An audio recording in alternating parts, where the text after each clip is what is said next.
I don't want anyone to talk about the night of June 3rd, all right? I don't want anybody to bring June 3rd up. Do you hear me?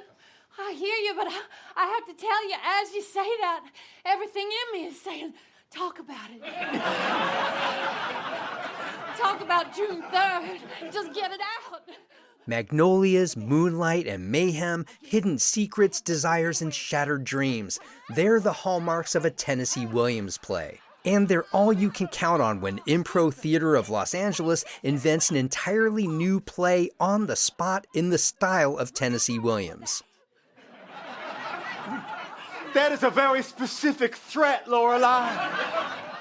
Improvised Tennessee Williams is just one of dozens of performances crammed into the 4 nights of the Asheville Improv Festival.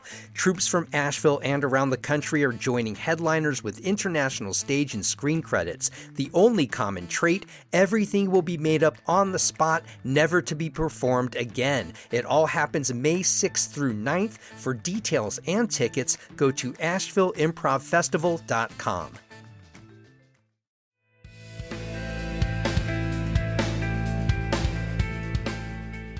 Wake up, Asheville. I'm Matt Peiken. Thanks for wrapping up your week with me. Here's your local newscast for Friday, May 1st.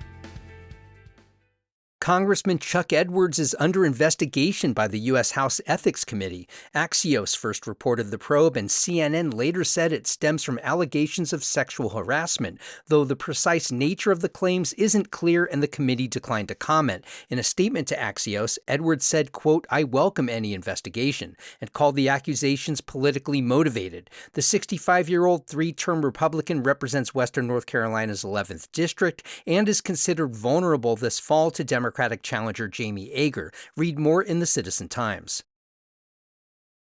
A statewide teacher walkout today tied to a rally over education funding is prompting some local schools to close for the day.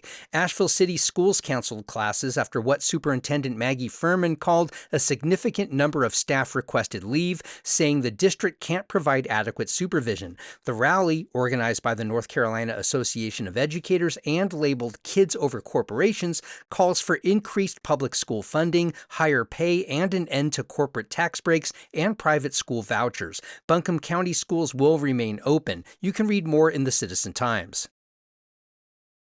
A new report from Mountain BizWorks shows many small businesses in Western North Carolina are still struggling a year and a half after Hurricane Helene. More than 700 owners surveyed reported a median loss of $95,000, with average losses topping $322,000, more than 6 years of typical profits. The WNC Strong Recovery Fund has issued loans to more than 800 businesses, supporting over 7,000 jobs. Still, rising interest rates, damaged infrastructure, reduced tourism, and outside investors are slowing progress. The survey doesn't track how many businesses closed. Read more at Blue Ridge Public Radio. UNC Asheville and Southwestern Community College have signed an agreement creating a new direct entry transfer pathway for students in Jackson, Swain, and Macon counties, along with the Koala boundary. Starting this fall, the Bulldog Promise program guarantees admission to UNC Asheville for students who complete an associate degree, maintain at least a 2.0 grade point average, and stay in good standing.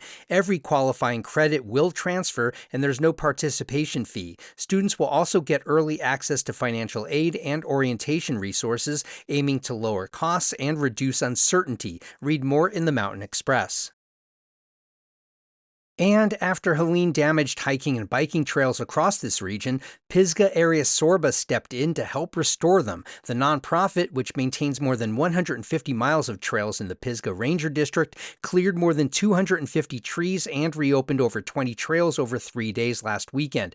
Its active volunteer base grew from 450 to 1,600 after the storm. Volunteers focus on drainage and brushing to keep trails safe and sustainable, and 35 certified crew leaders now guide projects. The group has also launched a youth stewardship program and will host WNC Bike Fest May 16th in Brevard. Read more at 828 News Now.